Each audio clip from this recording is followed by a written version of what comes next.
ಎಲ್ರಿಗೂ ನಮಸ್ಕಾರ, ಶುಭೋದಯ. ಈ ದಿನ ಜಿಲ್ಲಾ ಪಂಚಾಯತ್ ಹಾಗೂ ಜಿಲ್ಲಾಡಳಿತ ಹಾಗೂ ಕಾರ್ಪೊರೇಷನ್ ಮೈಸೂರು ವತಿಯಿಂದ ನಾವು ವಿಂಟೇಜ್ ಕಾರ್ ರ್ಯಾಲಿಯನ್ನು SVEEP systematic voters education and electoral participation ಸಲುವಾಗಿ ಪ್ರೋಗ್ರಾಮನ್ನು ಹಮ್ಮಿಕೊಂಡಿದ್ದೇವೆ. ಇದೇ ತಿಂಗಳ ಏಪ್ರಿಲ್ 26, 2024ರಂದು ಲೋಕಸಭಾ ಚುನಾವಣೆ ಮಾಡಬೇಕು. ಮತದಾನ ನಮ್ಮ ಹಕ್ಕು, ನಾವೆಲ್ಲರೂ ಮತ ಹಾಕೋಣ ಅಂತ ಹೇಳ್ಬಿಟ್ಟು ನಾವೆಲ್ಲರೂ ಈ ಒಂದು ಕಾರ್ಯಕ್ರಮ ನಾವು ಹಮ್ಮಿಕೊಂಡಿದ್ದೀವಿ. ಈ ಕಾರ್ಯಕ್ರಮವನ್ನು ಮಾನ್ಯ ಜಿಲ್ಲಾಧಿಕಾರಿಗಳು, ಮೈಸೂರು ನಗರ ಮೇಡಮ್, SP ಹಾಗೂ ಎಲ್ಲ ಅಧಿಕಾರಿ ಮಿತ್ರರು, ಸಿಬ್ಬಂದಿ ವರ್ಗಗಳು, ಪತ್ರಕರ್ತರು, ಮಾಧ್ಯಮದವರು ಹಾಗೂ ಮುಖ್ಯವಾಗಿ ಈ ಕಾರ್ಯಕ್ರಮವನ್ನು ನಾವು ಕೇಳಿಕೊಂಡಾಗ ವಿಂಟೇಜ್ ಕ್ಲಬ್ನ ಸದಸ್ಯರು ಹಾಗೂ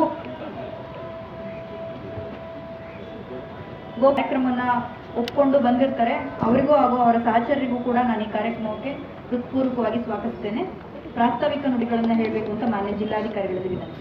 ಜಿಲ್ಲಾ ಚುನಾವಣಾಧಿಕಾರಿಗಳ ಕಚೇರಿ ಮತ್ತು systematic voters education and electoral participation ಕಮಿಟಿಯ ಅಧ್ಯಕ್ಷರಾಗಿರುವಂಥ CO ಜಿಲ್ಲಾ ಪಂಚಾಯತ್ ಅವರು, SP ಸೀಮಾ ಲಾಟ್ಕರ್ ಮೇಡಮ್ ಅವರು, ಮತ್ತು ಮೈಸೂರು ಸಿಟಿ ಕಾರ್ಪೊರೇಷನ್ನ ಕಮಿಷನರ್ ಆಗಿರುವಂಥ ಡಾಕ್ಟರ್ ಮಧು ಮತ್ತು ಅವರೆಲ್ಲರ ಟೀಮ್, ಇವರೆಲ್ಲರೂ ಕೂಡ ಸಹಯೋಗದೊಳಗಡೆ ವಿಂಟೇಜ್ ಕಾರ್ ಕ್ಲಬ್ಬಿನ ಒಂದು ಸಹಯೋಗದೊಂದಿಗೆ ವಿನೂತನವಾಗಿ ಒಂದು ಮತದಾರರ ಅವೇರ್ನೆಸ್ ಪ್ರೋಗ್ರಾಮನ್ನು ಹಮ್ಮಿಕೊಂಡಿರುವಂಥ ಇಲ್ಲಿ ಬಂದಿರುವಂಥ ಎಲ್ಲರಿಗೂ ಕೂಡ ಬೆಳಗಿನ ವಂದನೆಗಳು.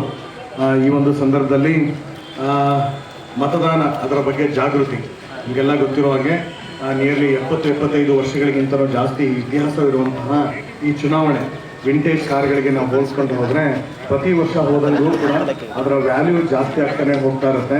ಅದರ ಮಹತ್ವ ಮತ್ತು ಅದರ ಒಂದು ಇಂಪಾರ್ಟೆನ್ಸ್ ಅನ್ನುವಂಥದ್ದು ಹಿಂದೆ ಎಲ್ಲದಕ್ಕಿಂತಲೂ ಕೂಡ ಜಾಸ್ತಿ ಆಗ್ತಾ ಹೋಗ್ತಾ ಇರುತ್ತೆ. ನಾವೆಲ್ಲ ಅನ್ಕೋತೀವಿ ಹಳೆಯ ವಸ್ತು ಆದ ತಕ್ಷಣ ಅದ್ರ ವ್ಯಾಲ್ಯೂ ಕಳ್ಕೊಳುತ್ತೆ ಮತ್ತು ಅದನ್ನು ಮೂಲೆಯಲ್ಲಿ ಇಡಬೇಕು ಅನ್ನೋಂಥದ್ದು. ಆದರೆ ಚುನಾವಣೆ ಮತ್ತು ವಿಂಟೇಜ್ ಕಾರ್ಗಳನ್ನು ನಾವು ಕಂಪೇರ್ ಮಾಡಿದ್ರೆ ಪ್ರತಿ ವರ್ಷವೂ ಕೂಡ ಅದರ ಚಾರ್ಮ್ಗಳು ಜಾಸ್ತಿ ಆಗ್ತಾನೆ ಹೋಗ್ತಾ ಇರುತ್ತೆ ಮತ್ತು ಅದರ ಒಂದು ಡೆಲಿಕೇಟ್ ಇದು ಅನ್ನೋದು ಕೂಡ ಜಾಸ್ತಿ ಆಗ್ತಾ ಇರುತ್ತೆ. ಅದನ್ನು ಓನರ್ಸ್ಗಳಾಗಿರೋ ನಾವೆಲ್ಲರೂ ಕೂಡ, ಪ್ರಜೆಗಳೆಲ್ಲರೂ ಕೂಡ ಈ ಡೆಮಾಕ್ರಸಿ ಮತ್ತು ಚುನಾವಣೆಯ ಇದರದ್ದು ನಾವು ಓನರ್ಸ್ಗಳು.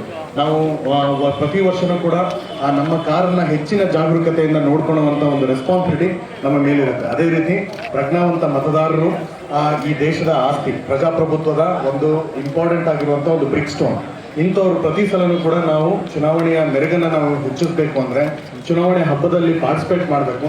ಪ್ರತಿಯೊಬ್ಬರು ಕೂಡ ಕಡ್ಡಾಯವಾಗಿ ಮತದಾನ ಮಾಡೋದ್ರ ಜೊತೆಗೆ ಆ ಎಥಿಕಲ್ ವೋಟಿಂಗ್ ಬಗ್ಗೆ, ಯಾವುದೇ ರೀತಿಯಾದಂಥ ಚುನಾವಣೆಯ ಅಕ್ರಮವನ್ನು ತಡೆದು ಎಥಿಕಲ್ ವೋಟಿಂಗ್ ಮಾಡೋದ್ರ ಬಗ್ಗೆ ಅವೇರ್ನೆಸ್ ಮೂಡಿಸುವಂಥ ಒಂದು ಕೆಲಸನೂ ಕೂಡ ಆಗಬೇಕಾಗಿದೆ.